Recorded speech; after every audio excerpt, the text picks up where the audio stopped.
história do que é que Deus criou, né? Deus criou o princípio de tudo, porque Ele não conseguiria viver sem o ser humano. Você vê, a parte mais interessante, mais bonita, eu acho, entendeu? É isso. Deus precisa de nós. Pode fazer um pedido?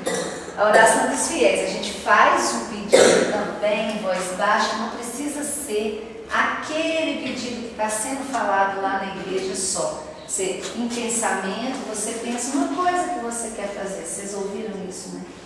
Então, alguém aqui quer fazer um pedido hoje para o nosso encontro começar?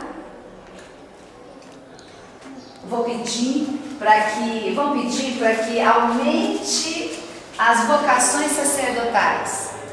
Para a gente ter o Padre Paulo nosso, tenha muita facilidade para conseguir ficar com a gente. Pode falar, Daniela. Oi, Daniela.